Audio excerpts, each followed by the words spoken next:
Well, hello, everybody. This is Christelle Estrada, and I'm going to start. It's right at 4 o'clock. So I want to make sure that we always start on time and that we go as long as we need to. So the end will generally be 5 o'clock, or it might be earlier. So the purpose of the Zoom meetings, and I'm recording them so that you'll have access to them, is that I will go over just kind of the basics, and then we'll be open to questions and clarifications. I'll start out by saying that the purpose of the Level 1 Interpreter Certificate by USBE and the course requirements as well as the Zoom meetings is a way for us to show and actually represent to the state legislature that we've taken seriously the HB 302 legislation that was passed in 2022. This was sponsored by Dan Johnson, a very good um, friend of public education, and Senator Thurman. So you'll also hear occasional dings, and that's emails being sent to me. So it doesn't have anything to do with us other than notifying me that I have emails to respond to. So this legislation is a really important legislation and is probably one of the few pieces of state law throughout the state and throughout the United States, throughout the country, that has really focused on making educational opportunities accessible to families who speak another language other than English. And the reason this is important is that in this bill in particular, and in the Canvas course, you'll actually see the law quoted, and in your syllabus, I sent both the um, Zoom logs, and most of the time after my introduction, we'll just open to questions. And I prefer that you just unmute yourself and then make sure that we can see your face and then ask the question. And the reason I'm saying this, not to put it in the chat, even though someone just thanked me for recording it in the chat, I really want to pay attention to each of you. So, as I mentioned in my previous email of this morning, we have 110 candidates for the Level 1 interpretation in educational settings. And the reason we say educational settings is because this is a direct result of the state legislation for every single district, which includes charter schools, to have a language access policy. So in the language access policy,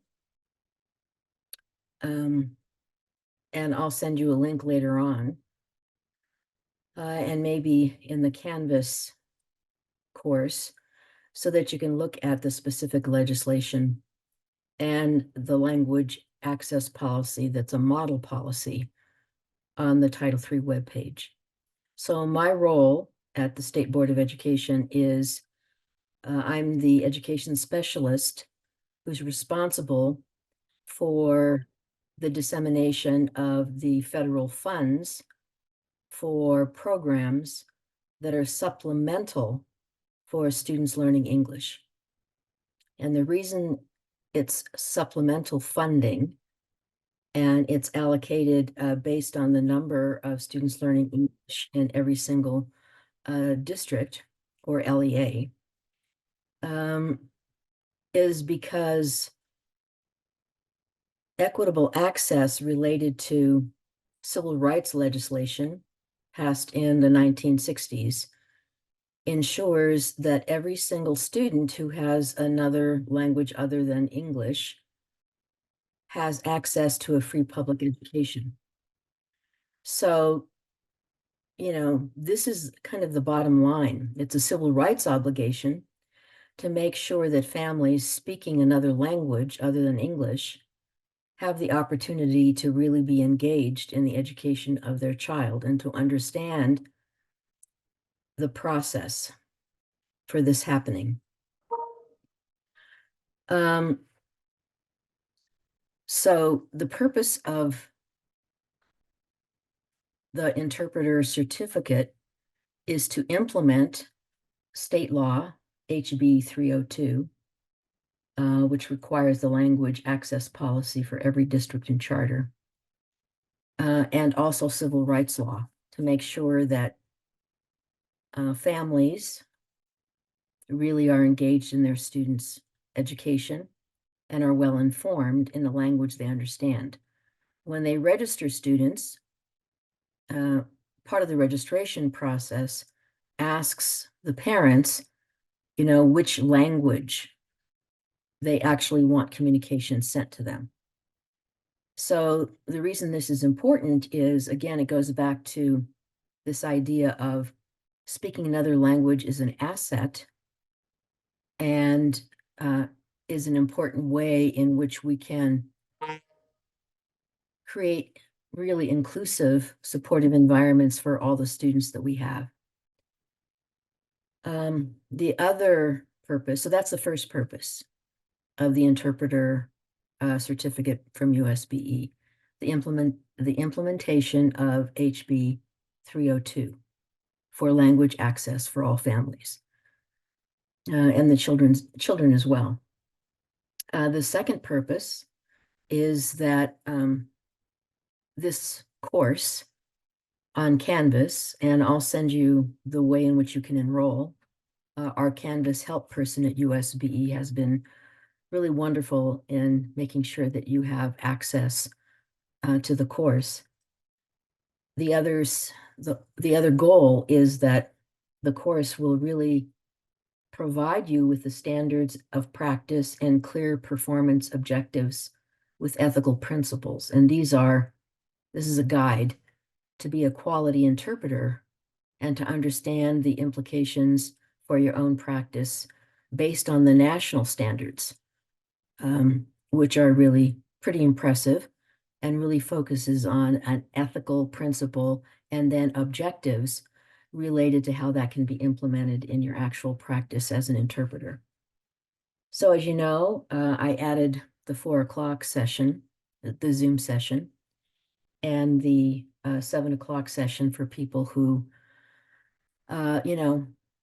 work. We have 110 candidates. Some are in family literacy programs, someone are interpreters for communities, many are directly in districts and charter schools, all over the state. And so it's a great opportunity for Utah to lead the national effort to ensure that all of our students have a quality education. And just as a reminder, this is being recorded so that you'll have access to this, even if you're here now and you want to fill out your attendance log, which is the Zoom log. You just write down in the log, something that you learned in a sentence about what you heard in the Zoom session. And it might be from other people who are here. The other thing is that the design of the Canvas course is meant to be very open, which means when it opens on next Wednesday, the 14th, I pick February 14th because, it's a kind of special day for many people. And you'll have until September 30th to finish it. And the reason there's so much time is that things come up for people. There are obligations of family, of job, other kinds of employment responsibilities, and other unforeseen kind of issues. And so you have a long time to complete it. You shouldn't rush through it. The point is to do it very well. And the reason I'm saying that is that certificates won't even be sent out until October 15th. And the reason is when I'm reading what you've written and your responses in the discussion board, there are 110 people.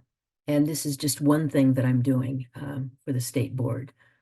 Just so you know, I work on the budgets for the federal funding for Title III programs. I do monitoring visits. And I also actually teach a humanities course at Utah International Charter. And the reason I do that is I've always, no matter whether I've been an administrator, as a principal of a school, or a state board administrator, I've always felt that teaching is the most important way in which students can have access to not only advanced coursework, but to future economic opportunities. So, I've taught in grades 4 through university, and I'm still teaching.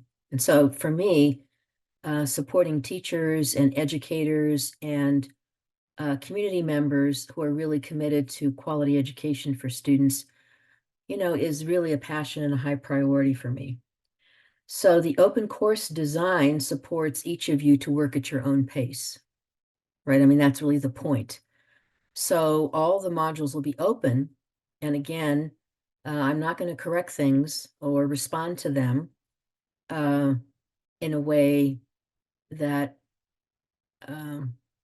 people are rushing through the course. So really take your time. You have all the time in the world to do it very well.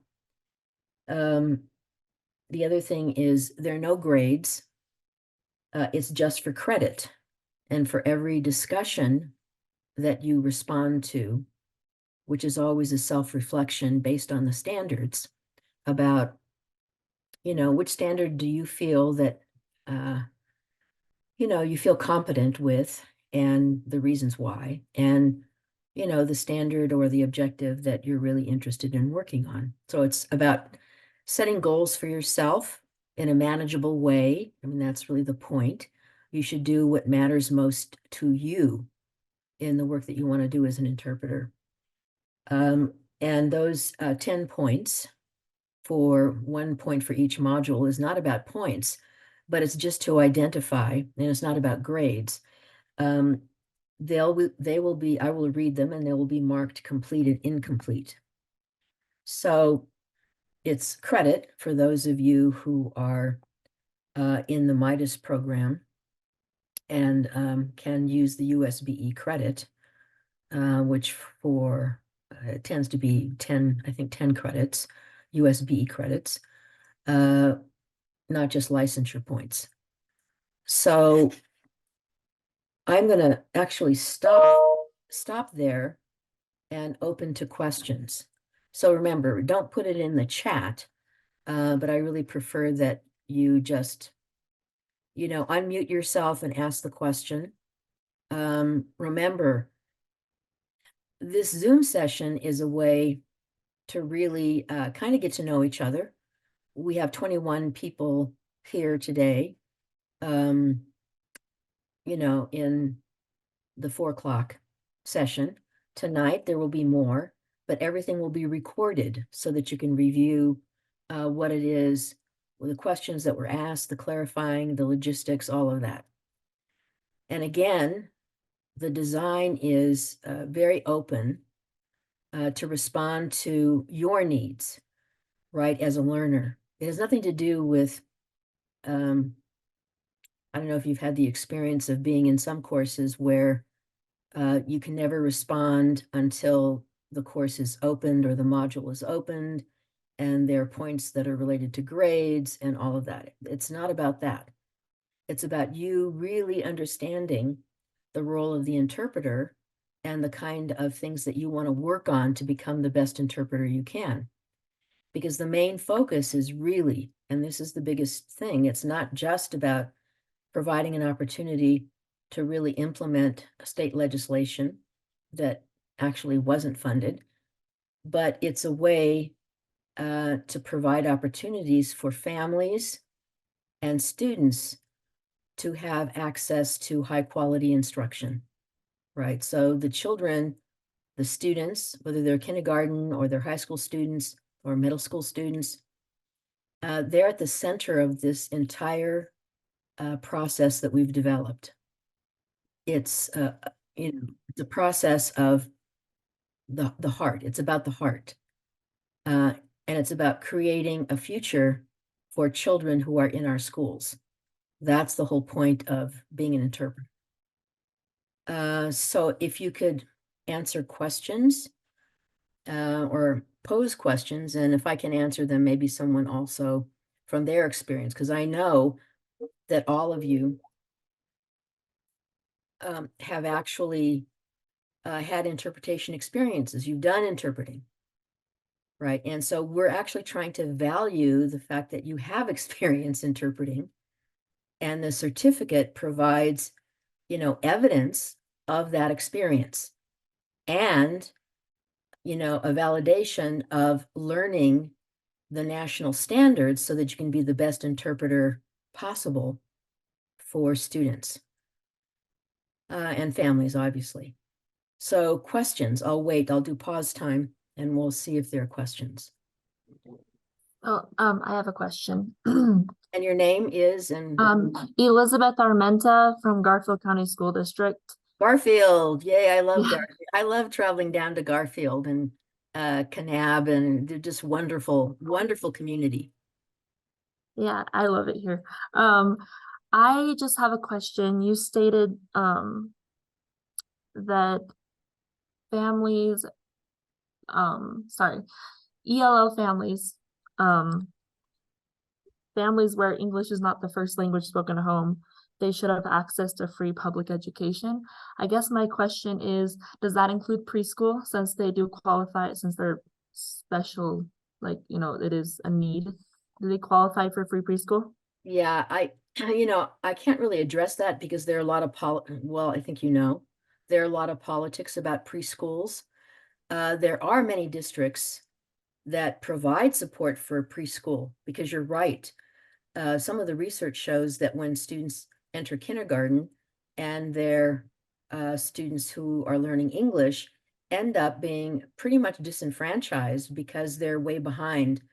And the only reason they're way behind is not because there's a deficit. It's because their first language is the way in which the heritage of their family is communicated and the culture. And so to change that kind of mentality about, this is an asset, and to be bilingual or biliterate. And if you're literate in your first language, then it's much easier to learn a second language. When we did the data at the state, we found out that students in dual immersion Spanish programs actually achieved English proficiency faster than other students who were pulled out. And so I think, that piece is really important. Preschool is important, but I think the other question ends up being, as you know, funding and certain attitudes about children not being in preschool.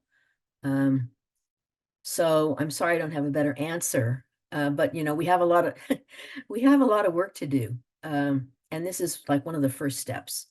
And I appreciate your question is really thoughtful. And you actually, because you're shaking your head, you actually understand the research related to, ensuring that students who have another language other than English should be supported to be literate in their L1 or their first language, which means reading and writing in their first language. That's one advantage of the dual language immersion programs in Spanish for native Spanish speakers, or high school programs. Wasatch has, in Wasatch School District, every school is a dual immersion school. And Eric Campbell, who's the director, his doctoral dissertation and his research shows, and basically what we've known for maybe, 30 years, that if you're literate in a first language, then a second language and a third language comes faster. I work with a high school student he actually knows 4 languages. He's from South India. And so the advantage of that is always economically advantageous to have another language. And so the idea is that the example I'm giving you, Wasatch High School and Wasatch School District, they it was a research piece done by Stanford, that during COVID, they didn't really suffer the major losses in learning that many other districts across the country did. Their focus on family engagement and literacy in the first language, Spanish for native speakers at the high school. All of this makes a huge difference. And thinking about this and you all wanting to be interpreters, is really a step forward, probably a giant step forward. We're not on the moon yet, but it's kind of like that. That's a great question. And give my love to the Garfield people. Okay. Other questions? Yeah, I have one. My name is Patricia Dominguez. As you can tell, I'm a second learning English person. And I don't know if it's a question or a comment. When I was reading the syllabus, I read regarding interpretation to probably the definition or what is probably we're going to focus and not to adding or distortion, omission, and other things. And my comment is like, how as teachers or educators, we can provide better service and interpretation when people sometimes they don't understand the language. I mean, we're talking about people that they need to learn a new systems. For example, when we're talking about migrant workers, they're like, oh yeah, I'm an immigrant. No, we have to explain. So how we can provide better service of interpreters when the people, they don't have the knowledge.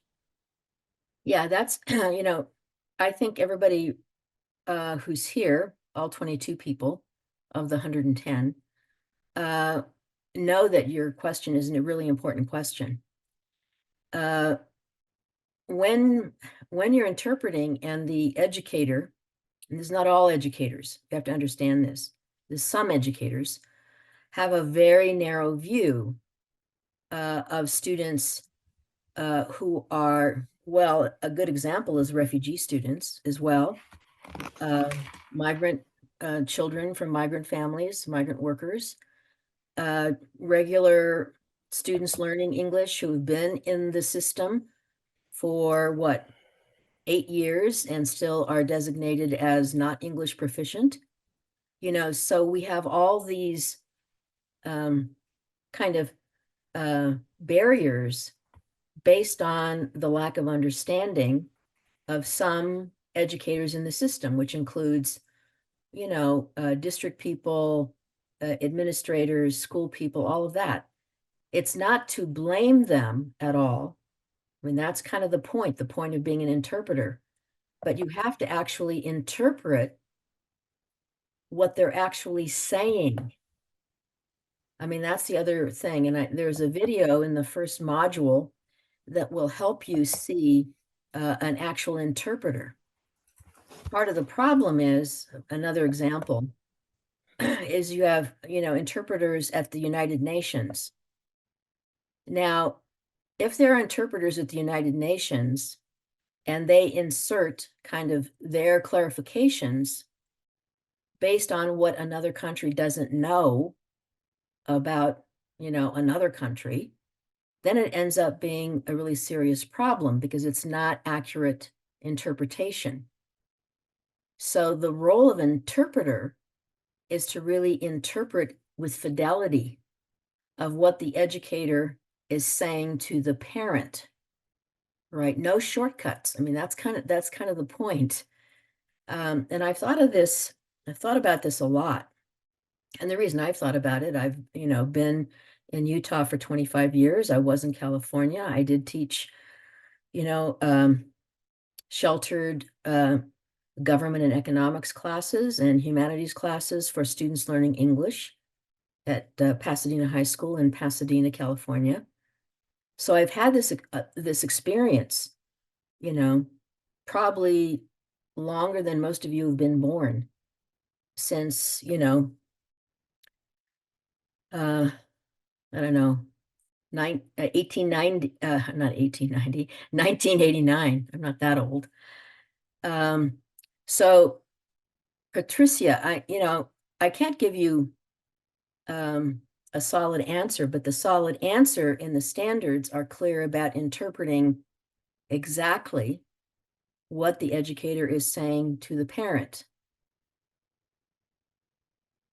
It's not about us educating the teacher or the educator or whomever about what they don't know. This doesn't work. If there's I suggest, this is what I suggest all the time. If there's a debrief of the meeting, if you're debriefing the meeting with the teacher, you could pose the kinds of open questions that might help the educator better understand the situation of the parent. Right, but as far as interpreting, you have to interpret exactly, with fidelity, what the educator is saying to the parent. Other questions?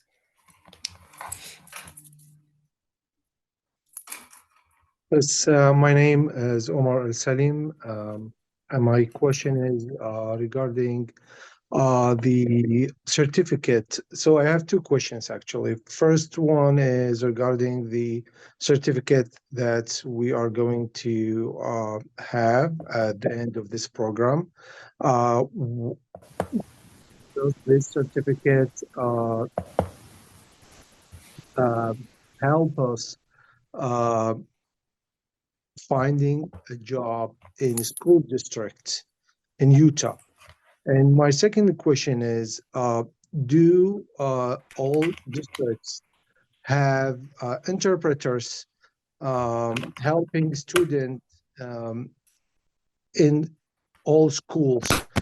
The reason why I'm asking this question because I work with nonprofit agency, and we help many refugees with interpretation services.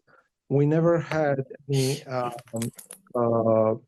one or any interpreter who's helping clients, especially like in districts that we work with in Salt Lake City.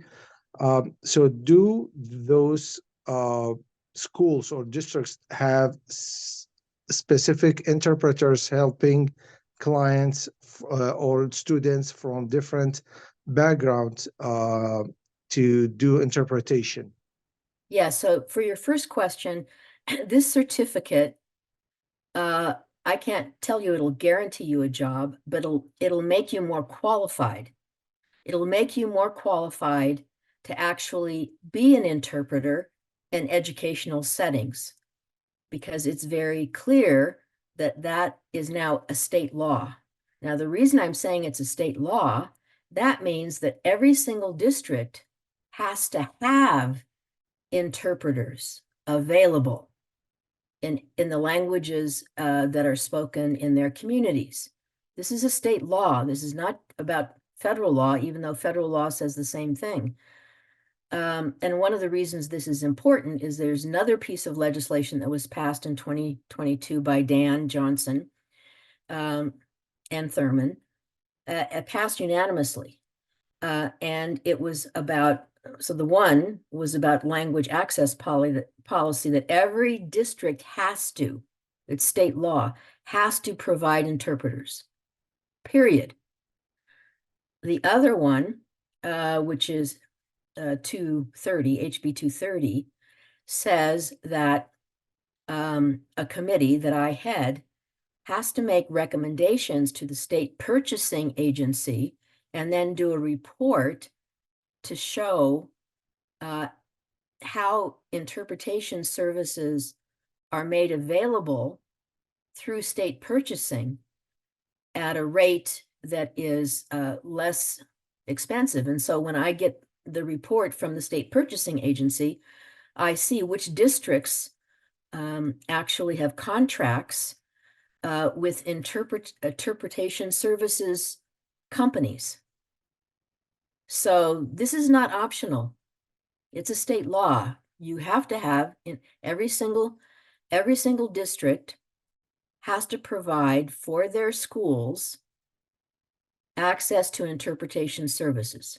I hope that answers both your questions, Omar. Yes, ma'am. Thank you so much. You're welcome. Other questions? I have a question. My name is, or I guess a comment. My name is Alexandra Rodriguez, and I work with Ogden Preparatory Academy. So I feel like sometimes, like when people at a school setting that are interpreting, like you said, how important it is to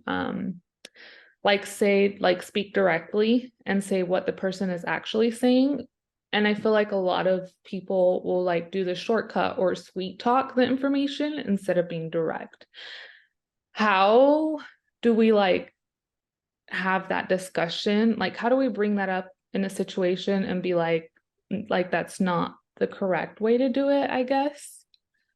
Well, I'm glad you're bringing this up because I meet with I've actually been to Ogden Preparatory and spent time there monitoring classrooms and talking to the teachers and providing reports to the administration. And so on Friday, I have a state meeting.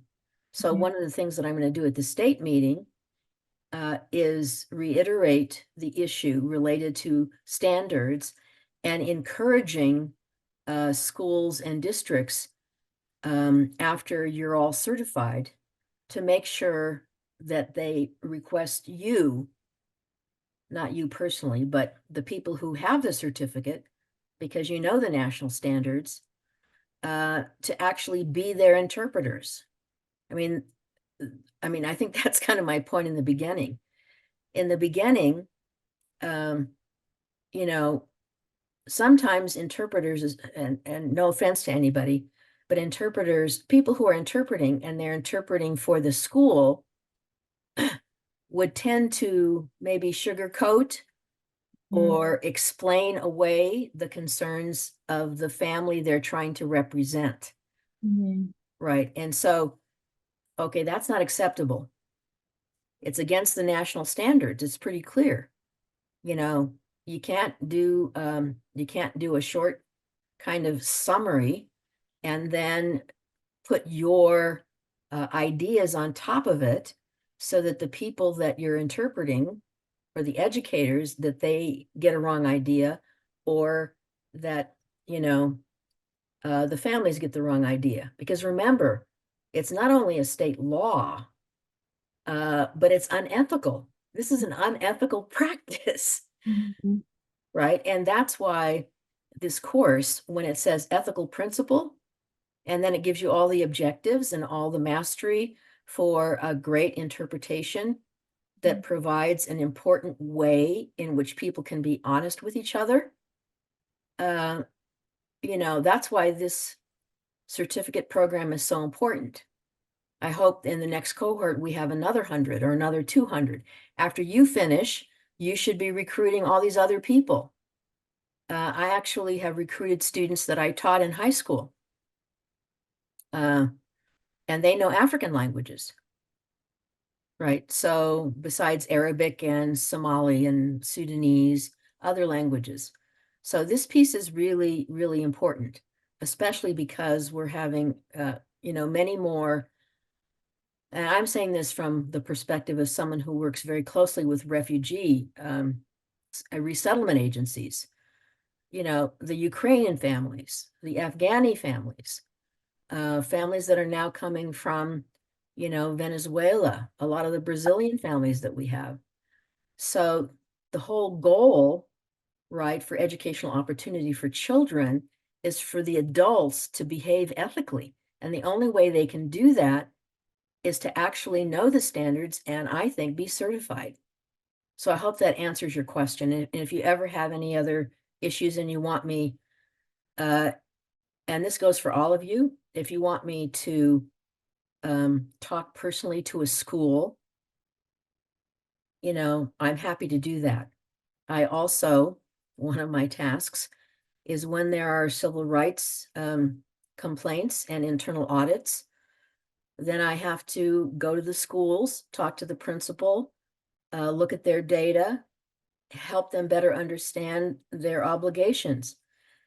Even if they don't take Title III funds, it has nothing to do with the money. It has to do with their ethical obligations based on the civil rights of the students they are teaching. I hope I- that helps. Sorry. Yes, thank you. I appreciate it. You're welcome. Sorry, this is Elizabeth again. I just wanted to make a quick comment about that. I am in an area that's very, very small, so I wear a lot of hats in the community. So I'm a teacher at school, but I participate in lots of different things in the community. So I just wanted to say that something I've done when I do interpret for administration is I make sure to talk to them beforehand, not the people I'm going to interpret for, but my boss. And I make sure that he states that at the beginning, that everything that he says is going to be translated directly and everything they say is going to be translated directly back, so that both parties know that I'm just a middle person. I have nothing to do with either of the, yeah. So Elizabeth, this is a really great point, and it adds to what Alexandra said. If you can meet with people ahead of time and be really clear about your responsibilities, your responsibility is not to be perpetuating the ideology of the administrator or whatever. That's not your point, right? And that's why you have to be really objective. And you're saying that you're interpreting exactly what is being said, not kind of the emotional tenor of what's being said, and then your interpretation of that. I think that just leads to, well, I'm not going to say what it leads to, because we don't know these unintended consequences of people misunderstanding each other. And then who's at risk? Well, the children, right? The children are the ones who are at risk because of the adults. So we're the ones that have to really stand by what it is the role of the interpreter is.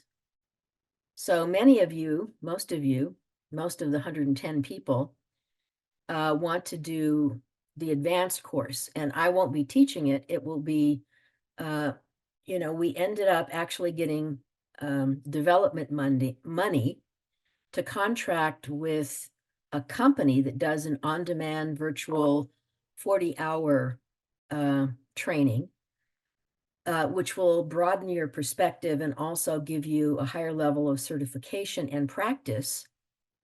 And from that group of people who finished the level 2, I'm really looking for people who would teach this course, so we might have 2 or 3 of you or 4 of you combining and taking turns and teaching this course and saying exactly the things that I'm saying and that other people here are saying about the obligations of an interpreter. So we don't have this kind of, terrible misinformation and miscommunication. I mean, I don't want to tell you about all the complaints I hear related, especially at registration, the way children and their families are treated. See, this is not acceptable at all. I mean, and, it's because we're educators, we live in communities, and we love the children of Utah. Period. That's who we're working for.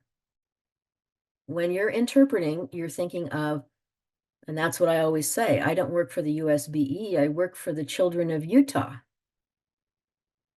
And that's the point. So what other questions do you have logistically or about the course or about anything? I've sent you the syllabus. I've tried to provide it very open, to work at your own pace, not to rush, to really learn. And when you do interpretation, because all of you have done, between 1 and 2 and 3, and some people 10 years. of interpretation. And so you have the experience, and so it's all about you learning to deepen your practice of being an excellent interpreter and to be certified. Other questions?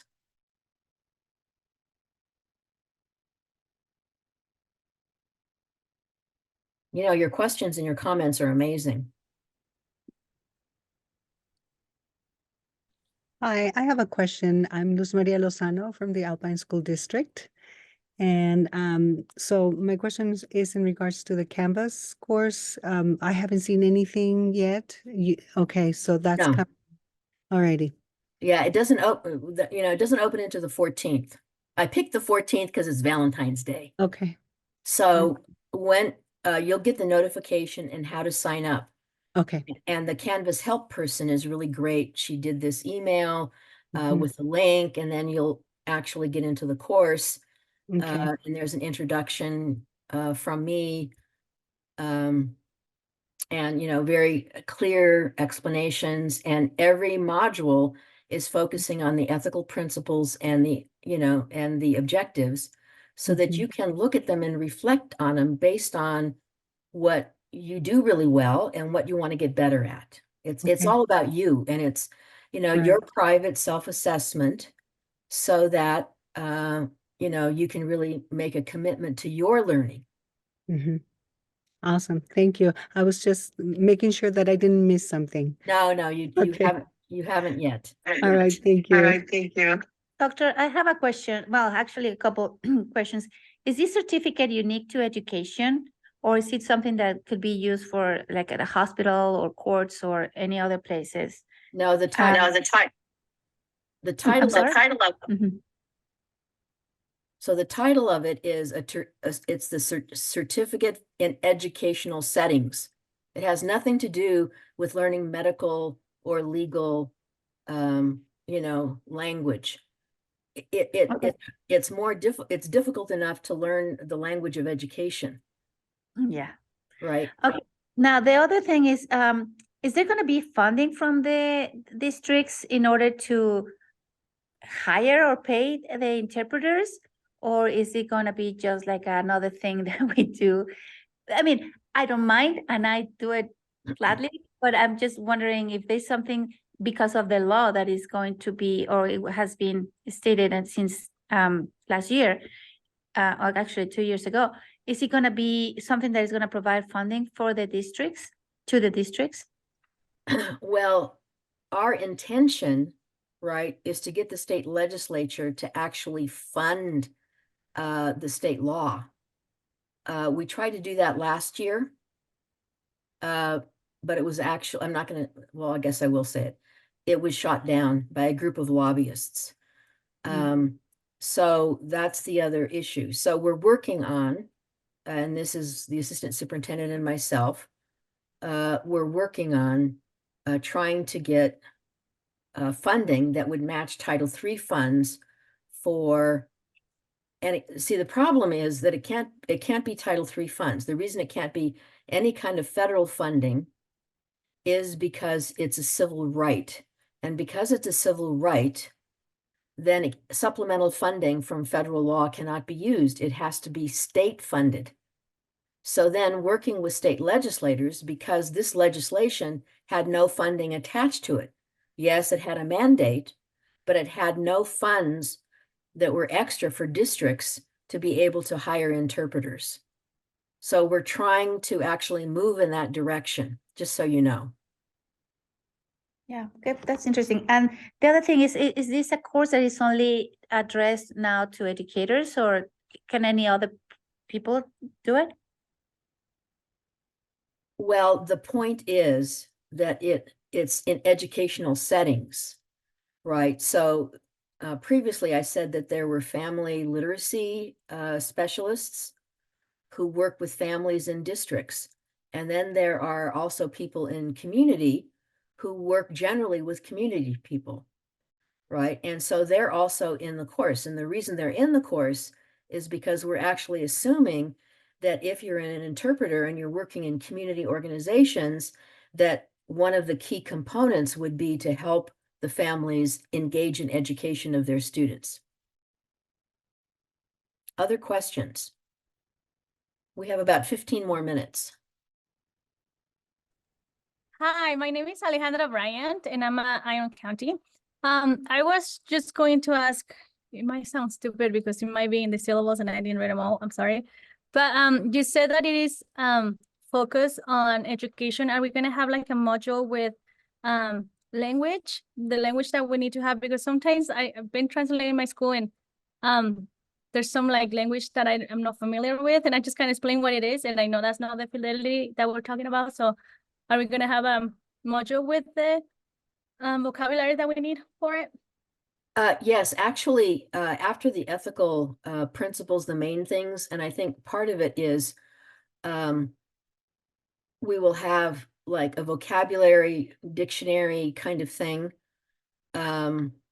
So an example would be a special education law.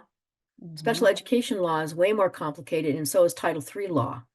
So all those kinds of things, especially related to funding or education, you know, there won't be something where, you know, it'll probably be something that you can download, right? Like a list of words that you could use in different situations.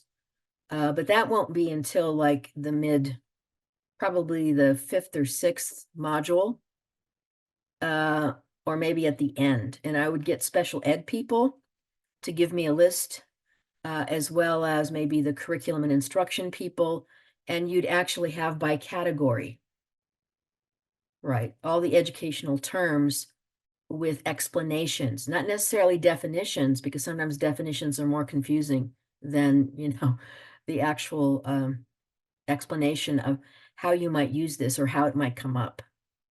A very good, very, very good question, Alejandra. Thank you for asking. And I visited you. I visited Iron County. I think it was in the fall, and I just had a great time. Oh, So- I'm glad. Yeah, I saw some wonderful instruction at Cedar High, and then at Snow Canyon Middle School, and then at a elementary school that was a dual immersion program with a wonderful, wonderful program, where a student had just come from Mexico, I think. It might have been El Salvador.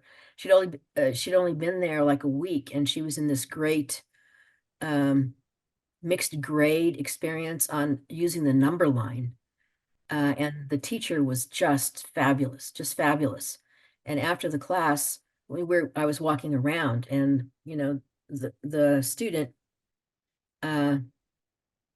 you know, was doing everything right on the number line, circling it, identifying it, understanding how to use it.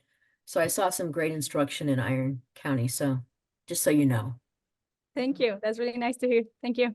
you're welcome. Hello, Dr. Estrada. This is Sonia Openshaw from Alpine School District. I'm currently the McKinney-Vento liaison, working with the students for experiencing homelessness.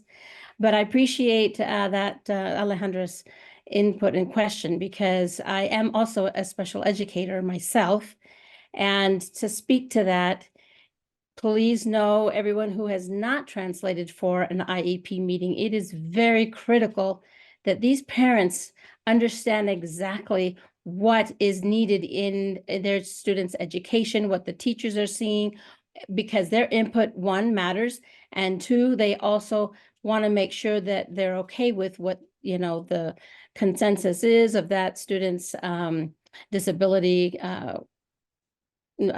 qualification. But anyway, just wanted to make sure that if anybody is asked to translate for that or interpret, excuse me, then make sure that you do get a list and understand beforehand what you will be interpreting. I have an example, a parent who the student was determined a certain qualification in special ed. And when I mentioned it to the parent, they had no idea, you know, no, my students shouldn't have that. They're smart and this and that, whatever. But then again, the school had data. So I would hate to be a parent, not understand fully what's going on, or feel intimidated that everything's decided and that a parent doesn't have any input. Yeah, Sonia, I think what we're going to do, and this is a really important piece, besides working with USBE special ed people, I'd like to, offer an opportunity for you and other special educators to just, I'll email you and we'll start generating a list because Okay. it's very different. This is just my opinion, but it's very different of someone being at USBE and Mm. monitoring the laws around special ed, and then someone who's interpreting in an IEP. I mean, I actually had, it was an advocate, it was a family advocate that emailed me and said that there was an IEP meeting with no translator. And they just gave, the parent the letter in English, the IEP in English, and she signed it. She had like no idea what was going on. So, I think that piece is really important, and I want to thank, people who have commented on the specific language used in educational settings. So Sonia, if I can, I'll email you and we can brainstorm.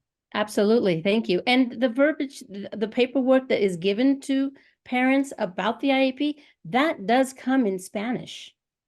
I don't know about any other languages, but I know for a fact because I've seen it. So I think it's also a matter of the IEP case manager to know how to generate that in Spanish or other languages, whatever's available. Mhm. Feel like I've done like IEP translating too. And a lot of the times when they give like the documents in Spanish, they'll like Google Translate and it's not translating right. A lot of this stuff is not translating right Mhm. on the document. So it's important to have somebody like maybe type it up in Spanish as well, because it's not interpreting the correct information. Yeah, so that's the other issue related to translation services. Because, this is a state law, translation services has to be accurate. It can't be misleading for the person to actually sign it and expect to know, what they're signing. Right. And that's, I don't know, that just seems really terrible to me. Mhm. Thank you for saying that, Alexandra and Sonia. And Sure. maybe Alexandra and Sonia, I'll just email you and anyone else. Mhm. When I talk to people at 7 o'clock, we'll see if there are other people who've done IEP interpretations and have a really, solid grasp of the kind of language. The Mhm. other thing that's interesting about special education is it's federal law, it's civil rights law, that a student learning English and someone who's been identified with a special need or a neurodiverse learner has to have dual services. They have to have both services.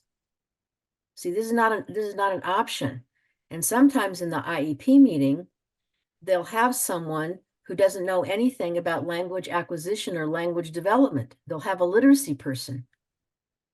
And so the special ed people are not working with the federal program's alternative language services program people. They're not working with the ELD people. And this ends up being really a serious problem because when they set goals, they're not setting them based on the WIDA IEP language assets. They're focusing on literacy goals that don't move the student specifically toward language proficiency in English. So any other questions? We only have about 6 minutes before I have to sign off. Samantha. Yeah, hello. I just wanted to take a minute to thank you for offering this course for all of us educators. We all had been in the position of translating in our schools. And I was just gonna ask if you could add me as well on that list for the IEP documents in Spanish. Yes. That would be great. That was all. Thank you. All right, can you add me as well on the IEP? Yep. I would like to as well. So please, and Lourdes does as well. She's over here with me. I would like to also be added. Sorry, my camera is not working, but I would like to be added as well. Okay, so what I'm suggesting is that. Oh, hi, I'm also interested. Okay, so this is what I'm going to suggest to you. Instead of me trying to make a list, Everybody's saying. yeah, why don't you just email me? And then we'll have a separate list of just us working on the language for IEP. So Doctor, could it be possible just to send it to everyone or just add it to the curriculum, the syllabus? I'm not gonna add it to the curriculum. Okay. I think it's important. It will be added to the curriculum, but what I'm talking about is designing from people who are actually doing interpretation in IEPs. You would be doing that, right? I mean, that's the whole point. Someone is asking me a question about to get credit for being part of. Okay, so this you're going to get credit because you're going to keep the log of being in attendance, right? And then during the Canvas course, you're just going to upload it. Right? That's how you get the credit. Because you're keeping track of your attendance. Okay, we're all adults. I'm not going to keep track of your attendance. If you're interested in forming a smaller group and really focusing on IEP languages, please just email me and I'll create a separate group. Because remember, I'll be asking the people at 7 o'clock the same thing. The more people we have involved that actually do IEP translations, right? Do IEP translations, interpretation, the better we are because it's generated from the field, from the people who are actually doing the work. Not me. I'm not an interpreter for IEP meetings. Right? So that piece is really important. Okay, it's 4:57. Any last words before we sign off? Thank you so much. Well, you're welcome. You've made my year. And you as well to us. Well, thank you. So we might be starting a revolution, but don't say that word around administrators or anybody else. Just keep it on the down low. Okay. Thank you very much, Doctor. This was great. I really appreciate that you having this for us. Mhm. Well, just remember it's my privilege and it's my honor to work with such wonderful people who care about the children of Utah. It's for me, it's like, what can we say? It's like eating wonderful ice cream on a very hot day in August in Utah. So I just want to thank all of you. Okay. Bye-bye. Thank you. Bye-bye. Thank you so much. You bet. Thank you. Doctor, what language do you speak other than English? Well, I'll take 2 minutes. I don't speak anything other than high academic languages. And the reason is, believe it or not, when I was growing up, the only way you could get an advanced degree, because I have a PhD, is to do original translations in either French or German. And also because of my joint degree in religion, I studied Greek, Latin, and Hebrew. So I can speak French, but I haven't practiced it much. So I'm just your common, ordinary, monolingual, English academic. Okay. That's awesome, though. Thanks. Okay, take care. Bye-bye. Bye. Dr. Estrada. Okay. Yes, you're still here. Okay. Bonjour, madame. So as you mentioned English, you mentioned other languages such as French and German. You mentioned the IEP. I only have a few seconds. The IEP that you're going to be doing in Spanish.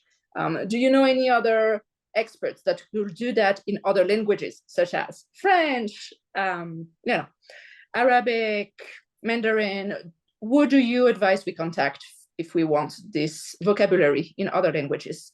other than Spanish? Well, the point, we wouldn't just do it in Spanish. We just have all of the words in English with the explanations, and then it could be translated into any language at all. Okay, awesome. Thank you so much. And we are right on the dot. Thank you. Okay, you're welcome. Bye-bye.